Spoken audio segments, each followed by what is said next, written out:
ಈ ರೀಡಿಂಗ್ ನಿಮಗೆ ಅನ್ವಯಿಸಿದರೆ ಅಥವಾ ರೆಸೊನೇಟ್ ಆದರೆ ಮಾತ್ರ ತೊಗೊಳ್ಳಿ, ಇಲ್ಲಾಂದರೆ ಬಿಟ್ಬಿಡಿ. ಇದು ಒಂದು ಜನರಲ್ ರೀಡಿಂಗ್ ಮಾತ್ರ ಆಗಿರುತ್ತೆ. ಕಾರ್ಡ್ಸ್ನ ಶಫಲ್ ಮಾಡಿದಾಗ ನನಗೆ ಫಸ್ಟ್ ಕಾರ್ಡ್ 8 ಆಫ್ ಪೆಂಟಿಕಲ್ಸ್ ಬಂದಿದೆ. ಸೊ ಮೇ ಬಿ ತುಂಬ ಎಮೋಷ್ನಲ್ ಆಗ್ಬೋದು ನೀವು ಅಂತ ಅನಿಸುತ್ತೆ ನನಗೆ. ಈ ಮಂತು ಸ್ವಲ್ಪ ಹೆಲ್ತ್ ಕಡೆ ಫೋಕಸ್ ಇರಲಿ. ತುಂಬ ಸಣ್ಣ ಪುಟ್ಟ ತೊಂದರೆಗಳಂತ ಹೇಳಲ್ಲ, ಏನಾದರೂ ತಾಗಿಸ್ಕೊಡ್ತೀರಾ, ಬೆರಳುಗಳ ಬಗ್ಗೆ ಹುಷಾರಾಗಿರಿ. ಸೊ ನೆಕ್ಸ್ಟ್ ಬರೋ 30 ಡೇಸ್ವರೆಗೂ ಸ್ವಲ್ಪ ಡಿಫಿಕಲ್ಟೀಸ್ ಅಂತ ಹೇಳ್ತೀನಿ. ಸ್ವಲ್ಪ ಪೇಷನ್ಸ್ ಇಂಪಾರ್ಟೆಂಟ್. ಹಾಗೆ ಸ್ವಲ್ಪ ಹೊಸ ಹೊಸ ವ್ಯಕ್ತಿಗಳನ್ನ ಮೀಟ್ ಆಗ್ತೀರಾ, ಮೋಸ ಹೋಗೋ ಚಾನ್ಸಸ್ ಕೂಡ ಅಷ್ಟೇ ಇರುತ್ತೆ. ಸಡನ್ ಡಿಫಿಕಲ್ಟೀಸ್ನ ಕೂಡ ನಾನು ಹೇಳ್ತೀನಿ. 8 of pentacles paying bills and loans ಅಂತ ಹೇಳುತ್ತೆ. 9 to 5 ವರ್ಕ್, ಓವರ್ ವರ್ಕ್ ನಿಮ್ಮದು, ನಿಮ್ಮ ಪಾರ್ಟ್ನರ್ದು. ಚಾಲೆಂಜಸ್ ಇಂಪ್ರೂವ್ ಆಗುತ್ತೆ, ಸ್ವಲ್ಪ ನೀವು ಬ್ಯಾಲೆನ್ಸ್ನ ನೋಡ್ತೀರಾ. ಸೆಕೆಂಡ್ ಕಾರ್ಡ್ ನನಗೆ 8 ಆಫ್ ವಾಂಡ್ಸ್ ಬಂದಿದೆ. ತುಂಬ ಕಾನ್ಸಂಟ್ರೇಷನ್ ಅಗತ್ಯ ಇದೆ ರಿಲೇಷನ್ಶಿಪ್ ಬಗ್ಗೆ ಮತ್ತು ನೀವು ಮಾಡೋ ಕೆಲಸದ ಬಗ್ಗೆ ಅಂತ ಕೂಡ 8 ಆಫ್ ವಾಂಡ್ಸ್ ಹೇಳ್ತಾ ಇದೆ. ಸೊ ಥರ್ಡ್ ಕಾರ್ಡ್ ನನಗೆ ನೈಟ್ ಆಫ್ ವಾಂಡ್ಸ್ ಬಂದಿದೆ. ತುಂಬ ಹಾರ್ಡ್ ವರ್ಕಿಂಗ್ ಇದ್ದೀರಾ. ನಾನು ಆಗಲೇ ಹೇಳಿದೆ, ಸ್ಯಾಟರ್ನ್ ಇದ್ದಾನೆ ಅಂದರೆ ಹಾರ್ಡ್ ವರ್ಕ್ ನೀವು ಮಾಡಲೇಬೇಕು. ಸೊ ಕೆಲವರು ಈ ಚಾಲೆಂಜಸ್ಸಿಂದ ಹೊರಗಡೆ ಹೋದ್ರಾಯ್ತು ಅನ್ನೋ ಪ್ಲ್ಯಾನಲ್ಲಿದ್ದೀರಾ, ಬಟ್ ಅದು ಹಾಗಾಗೋದಿಲ್ಲ. ನೀವು ಅದನ್ನೆಲ್ಲ ಕ್ಲಿಯರ್ ಮಾಡೇ ನೀವು ಲೈಫ್ ಇರೋದೇ ಹಾಗೆ, ಏನೂ ಮಾಡೋಕ್ಕಾಗೋದಿಲ್ಲ. ಬಟ್ ಇಲ್ಲಿ ಕೆಲವರು ತುಂಬ ಲೇಝಿ ಇದ್ದೀರಾ. ನೀವು ಕನೆಕ್ಟ್ ಆಗಿರೋ ಪರ್ಸನ್ನು, ಅದ್ರ ಕಡೆ ಕೂಡ ಗಮನ ಕೊಡಿ. ಸ್ವಲ್ಪ ಆ್ಯಕ್ಟಿವ್ ಆಗಿರಿ, ಜಿಮ್ಗೆ ಹೋಗಿ, ವ್ಯಾಯಾಮ ಮಾಡಿ, ಜಾಗಿಂಗ್ ಮಾಡಿ, ಫಿಟ್ನೆಸ್ ಫ್ರೀಕ್ ಆಗಿರಿ ಅಂತ ಕಾರ್ಡ್ ಹೇಳುತ್ತೆ. ಫೋರ್ತ್ ಕಾರ್ಡ್ ನನಗೆ ಏಸ್ ಆಫ್ ವಾಂಡ್ಸ್ ಬಂದಿದೆ.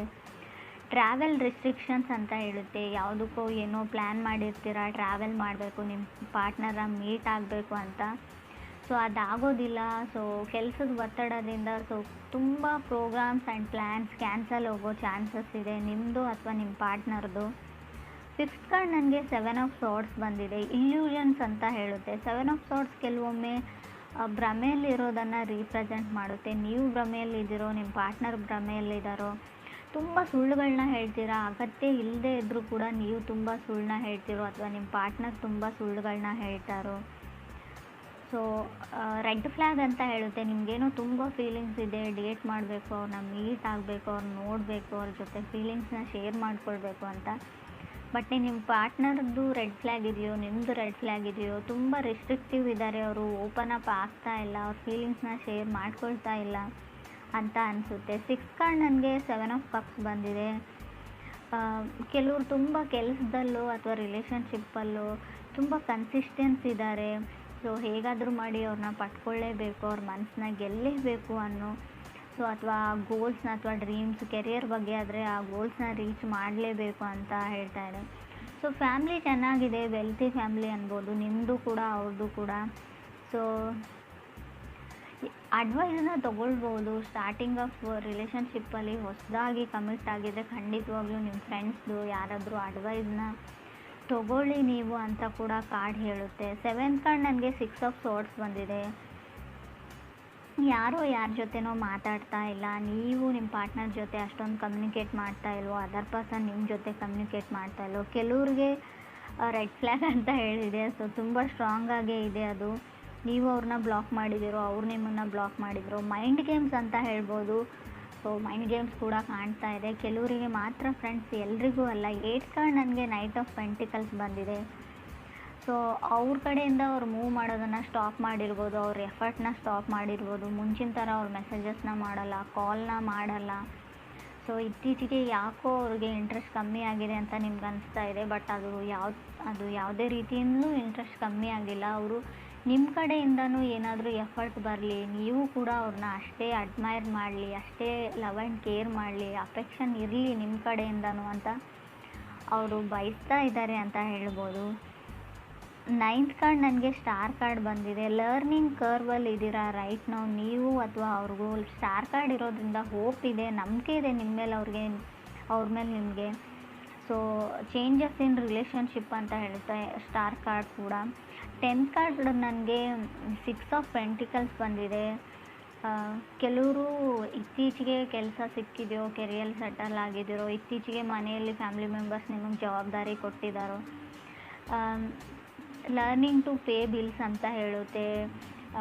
ಏನಾದರೂ ಡೀಪ್ ಸ್ಟಫ್ಸ್ನ ಬೈ ಮಾಡೋದು, ಪ್ರಾಪರ್ಟಿ ಖರೀದಿ ಮಾಡೋದು, ವೆಹಿಕಲ್ಸ್ನ ತೊಗೊಳ್ಳೋದು, ತುಂಬ ರೆಸ್ಪಾನ್ಸಿಬಿಲಿಟೀಸ್ನ ತೊಗೊಳ್ತಾ ಇದ್ದೀರಾ ಕೆಲವರು ಅಂತ ಕೂಡ ಕಾರ್ಡ್ ಹೇಳುತ್ತೆ. ತುಂಬ ಲೇಝಿ ಇದ್ದರೆ ಮುಂಚೆ ಫ್ಯಾಮಿಲಿ ಮೆಂಬರ್ಸ್ ನೋಡ್ಕೊಳ್ತಾರೆ, ಪೇರೆಂಟ್ಸ್ ನೋಡ್ಕೊಳ್ತಾರೆ, ಸೊ ಅದ್ರ ಬಗ್ಗೆ ಎಲ್ಲ ನಾನು ಯೋಚನೆ ಮಾಡಲ್ಲ ಅಂತ ಅಂದ್ಕೊಳ್ತಿದ್ರಿ. ಬಟ್ ಇತ್ತೀಚೆಗೆ ಎಲ್ಲ ಜವಾಬ್ದಾರಿಗಳು, ಸೊ ಇದು ನಿಮ್ಮ ಜೊತೆ ಆಗ್ತಾ ಇರ್ಬೋದು ಈ ಸಿಚುವೇಶನ್, ಅಥವಾ ನಿಮ್ಮ ಪಾರ್ಟ್ನರ್ ಲೈಫಲ್ಲಿ ಕೂಡ ಆಗ್ತಾ ಇರ್ಬೋದು ಅಂತ ಕಾರ್ಡ್ಸ್ ಹೇಳುತ್ತೆ. 11th ಕಾರ್ಡ್ ನನಗೆ 8 ಆಫ್ ಕಪ್ಸ್ ಬಂದಿದೆ. ವಾಕಿಂಗ್ ಅವೇ ಅಂತ ಹೇಳ್ಬೋದು. 8 ಆಫ್ ಕಪ್ಸ್ ಯಾರಿಂದನೂ ನೀವು ದೂರ ಸರಿಯೋಕ್ಕೆ ಟ್ರೈ ಮಾಡ್ತಾ ಇದ್ದೀರಾ. ಕೆಲವರು ಸ್ವಲ್ಪ ಮಟ್ಟಿಗೆ ಇಗ್ನೋರ್ ಮಾಡ್ತಾ ಹೋಗ್ತಾ ಇದ್ದೀರಾ ಅಂತ ಹೇಳ್ಬೋದು. ಫ್ರೆಂಡ್ಸ್, ಇದು ಎಲ್ರಿಗೂ ಅಲ್ಲ, ಕೆಲವ್ರಿಗೆ ನಿಮ್ಮ ಪಾರ್ಟ್ನರ್ ನಿಮ್ಮನ್ನು ಇಗ್ನೋರ್ ಮಾಡ್ತಾ ಇದ್ದಾರೋ ಅಥವಾ ನೀವು ನಿಮ್ಮ ಪಾರ್ಟ್ನರ್ನ ಇಗ್ನೋರ್ ಮಾಡ್ತಾ ಇದ್ದಾರೋ, ದೂರ ಹೋಗಬೇಕು ಅಂತ ಅನಿಸಿದೆ ಕೆಲವ್ರಿಗೆ, ಇಂಟ್ರೆಸ್ಟ್ ಕಮ್ಮಿ ಆಗಿದೆ ಅಂತ ಕೂಡ ಹೇಳುತ್ತೆ. ಆಗಲೇ ಹೇಳಿದೆ, ಏನಾದರೂ ಪ್ರಾಪರ್ಟಿನ ಬೈ ಮಾಡ್ತೀರಾ ಅಂತ. ಕೆಲವರು ಮನೇನ ಪರ್ಚೇಸ್ ಮಾಡಬೇಕು ಅಂತ ಅಂದ್ಕೊಂಡಿದ್ದಾರೆ. ಕೆಲವರು ಓವರ್ ಕಮಿಟ್ ಆಗಿದ್ದೀನಿ ಅಂತ ಅನ್ನಿಸ್ತಾ ಇದೆ. ನಾನು ಆಗಲೇ ಹೇಳಿದೆ, ಯಾವುದ್ರ ಹಿಂದೆನೂ ಕೂಡ, ಯಾರ ಹಿಂದೆನೂ ಕೂಡ ನೀವು ತುಂಬ ರಶಲ್ಲಿ ಹೋಗಬೇಡಿ, ತುಂಬ ಓವರ್ ಕಮಿಟ್ ಆಗಬೇಡಿ ಅಂತ ಹೇಳುತ್ತೆ. ಸೊ ನಿಮ್ಮ ಮನಸ್ಸು ಏನು ಹೇಳುತ್ತೆ ಅದನ್ನು ಮಾಡಿ, ಪರವಾಗಿಲ್ಲ. ಆದರೂ ಕೂಡ ಅವ್ರಿಗೆ ನೀವು ಹೆಸಿಟೇಟ್ ಮಾಡ್ತಾ ಇದ್ದೀರಾ, ಇರಿಟೇಟ್ ಮಾಡ್ತಾ ಇದ್ದೀರಾ ಅನ್ನೋದ್ರ ಬಗ್ಗೆ ಕೂಡ ಯೋಚನೆ ಮಾಡಿ. ಸ್ವಲ್ಪ ಸ್ಟಾರ್ಟಿಂಗಲ್ಲಿ ಸ್ವಲ್ಪ ಪೇಷನ್ಸ್ ಇಂಪಾರ್ಟೆಂಟ್ ಆಗುತ್ತೆ. ಅವ್ರನ್ನ ನೀವು ಅರ್ಥ ಮಾಡ್ಕೊಳ್ಳೋಕೆ ಟ್ರೈ ಮಾಡಿ, ಅಥವಾ ನೀವು ಅವ್ರು ನಿಮ್ಮನ್ನು ವೈಸ್ ವರ್ಸ ಅಂತ ಕಾರ್ಡ್ ಹೇಳುತ್ತೆ. 12th ಕಾರ್ಡ್ ನನಗೆ 2 ಆಫ್ ಸಾರ್ಡ್ಸ್ ಬಂದಿದೆ. 13th ಕಾರ್ಡ್ ಏಸ್ ಆಫ್ ಸಾರ್ಡ್ಸ್ ಬಂದಿದೆ. ಸೊ ಅವ್ರು ಯಾಕೋ ಮಾತಾಡ್ತಾ ಇಲ್ಲ ನಿಮ್ಮ ಜೊತೆ ಅಂತ ಅಂದ್ಕೊಳ್ತೀನಿ ನಾನು. ನಿಮ್ಮ ಪಾರ್ಟ್ನರ್ ನಿಮ್ಮ ಜೊತೆ ಮಾತಾಡ್ತಾ ಇಲ್ಲ. ಸೊ ತುಂಬ ಸೇಫ್ ಗೇಮ್ ಆಡ್ತಾರೆ ಅವರು, ಸೇಫಾಗಿರೋಕ್ಕೆ ಟ್ರೈ ಮಾಡ್ತಾರೆ. ಮೇ ಬಿ ಕೆಲವ್ರಿಗೆ ತುಂಬ ಟಾಕ್ಸಿಕ್ ರಿಲೇಷನ್ಶಿಪ್ಪಲ್ಲಿದ್ರಿ, ನಿಮ್ಮ ಫ್ಯಾಮಿಲಿ ಮೆಂಬರ್ಸ್ ನಿಮ್ಮನ್ನು ಸೇವ್ ಮಾಡಿದರು, ಆ ವ್ಯಕ್ತಿ ಸರಿಯಿಲ್ಲ ಅಂತ ಹೇಳಿದರು, ಅದಾದಮೇಲೆ ನೀವು ಹೊರಗಡೆ ಬಂದ್ರಿ. ಸೊ ಟೈಮ್ ಟು ಲರ್ನ್ ಅಂತ ಹೇಳುತ್ತೆ. ಕಲಿಯೋದಕ್ಕೆ ತುಂಬ ಇದೆ ಕೆಲವ್ರಿಗೆ ಲೈಫಲ್ಲಿ, ಅದನ್ನು ಕಲಿಯೋದಕ್ಕೆ ಟ್ರೈ ಮಾಡಿ, ಲೈಫ್ ಲೆಸನ್ಸ್ನ ಕಲೀರಿ ಅಂತ ಹೇಳುತ್ತೆ. ಇನ್ನೂ ತುಂಬ ಟೈಮ್ ಇದೆ ನಿಮಗೆ. ಯಾವ ವ್ಯಕ್ತಿಗಳು ಯಾವ ಥರ, ಯಾರ ಜೊತೆ ಹೇಗೆ ನಡ್ಕೊಳ್ಬೇಕು ಅನ್ನೋದನ್ನು ಕಲೀರಿ. ಯಾವಾಗಲೂ ಫನ್ ಆ್ಯಂಡ್ ಜೋಕಲ್ಲೇ ಇರಬೇಡಿ ಅಂತ ಕೂಡ ಕಾರ್ಡ್ಸ್ ಹೇಳುತ್ತೆ. ಕೆಲವೊಮ್ಮೆ ನೀವು ಮಾಡೋ ಜೋಕು ಕೆಲವ್ರಿಗೆ ತುಂಬ ಹಾರ್ಟ್ ಆಗಿದೆ ಅಂತ ಕೂಡ ಹೇಳುತ್ತೆ. 6 ಆಫ್ ಪೆಂಟಿಕಲ್ಸ್ ಮತ್ತು 8 ಆಫ್ ಕಪ್ಸ್ ಇರೋದ್ರಿಂದ ಸೊ ನೀವು ಜೋಕ್ ಅಂತ ಮಾಡ್ತೀರಾ, ಬಟ್ ಏನೋ ಯಾರಿಗೋ ಹರ್ಟ್ ಮಾಡಿದ್ದೀರಾ, ಇದರಿಂದ ಅವ್ರು ಶಟ್ ಡೌನ್ ಆಗಿದ್ದಾರೆ, ಕಮ್ಯುನಿಕೇಟ್ ಮಾಡ್ತಾ ಇಲ್ಲ, ನಿಮ್ಮ ಜೊತೆ ಮಾತಾಡ್ತಾ ಇಲ್ಲ, ಇತ್ತೀಚೆಗೆ ಯಾಕೋ ಇಗ್ನೋರ್ ಮಾಡ್ತಾ ಇದ್ದಾರೆ. ರಿಜೆಕ್ಟೆಡ್ ಫೀಲಿಂಗಲ್ಲಿ ನೀವಿದ್ದೀರೋ, ನಿಮ್ಮ ಪಾರ್ಟ್ನರ್ ಇದ್ದೀರೋ, ತುಂಬ ಏನೋ ಮೊದಲಿನ ಥರ ಇಲ್ಲ, ತುಂಬ ಚೇಂಜಸ್ನ ನೋಡ್ತಾ ಇದ್ದೀನಿ, ಸ್ವಲ್ಪ ಚೇಂಜ್ ಆಗ್ತಾ ಇದ್ದಾರೆ ನನ್ನ ಪಾರ್ಟ್ನರ್ ಅಂತ ಅನ್ನಿಸ್ತಾ ಇದೆ ನಿಮಗೆ. ಇದರಿಂದ ಟ್ರಿಗರ್ ಆಗ್ತಾ ಇದ್ದೀರಾ, ಇಬ್ಬರಲ್ಲೊಬ್ಬರು ಹರ್ಟ್ ಆಗ್ತಾ ಇದೆ ನಿಮಗೆಲ್ಲೋ ಒಂದು ಕಡೆ. ಬಟ್ ನೀವು ಅದನ್ನು ಓಪನ್ ಆಗಿ ಅವ್ರ ಜೊತೆ ಡಿಸ್ಕಸ್ ಮಾಡಿಲ್ಲ. ಸೊ ಅದನ್ನು ಕೇಳಿಬಿಡಿ, ಅವ್ರಿಗೆ ಏನು ಪ್ರಾಬ್ಲಮ್ಮು, ಏನು ನಡೀತಾ ಇದೆ ಅಂತ. ಸೊ ಒಂದು ಸಲ ಕ್ಲಿಯರ್ ಮಾಡಿಕೊಂಡು, ಸೊ ಅದರಿಂದ ಅವ್ರಿಗಿಷ್ಟ ಇಲ್ಲ ಅಂದರೆ ಅದರಿಂದ ಹೊರಗಡೆ ಬನ್ನಿ ಅಂತಲೇ ನಾನು ಹೇಳ್ತೀನಿ. ಸೊ ಬೀಯಿಂಗ್ ಹ್ಯಾಪಿ ಅಂತ ಅನಿಸುತ್ತೆ, ಖುಷಿಯಾಗಿದ್ದೀರಾ. ಬಟ್ ಚಾಲೆಂಜಸ್ ಸ್ವಲ್ಪ ಜಾಸ್ತಿ ಇದೆ ಫೆಬ್ರವರಿಯಲ್ಲಿ ಕಟಕ್ ರಾಶಿಯವ್ರಿಗೆ. ಚಾಲೆಂಜಸ್ ಅಂದರೆ ತುಂಬ ಕಷ್ಟಗಳು ಬರ್ತಾವೆ ಅಂತ ಅಲ್ಲ, ಸ್ವಲ್ಪ ಬ್ಯುಸಿಯಾಗಿರ್ತೀರ, ತುಂಬ ಕೆಲಸಗಳಿರ್ತವೆ, ಓಡಾಟ ಇರುತ್ತೆ, ಶಾಪಿಂಗ್ ಇರುತ್ತೆ, ಪರ್ಚೇಸ್ ಇರುತ್ತೆ, ಕೆಲವು ಜವಾಬ್ದಾರಿಗಳಿರುತ್ತೆ, ಪೂಜೆ ಇರುತ್ತೆ. ಸೊ ಮನೆಗೆ ನೆಂಟರು ಬರ್ಬೋದು, ತುಂಬ ಅಂದರೆ ತುಂಬ ಟ್ರಾವೆಲಿಂಗ್ ಕೂಡ ಇರುತ್ತೆ.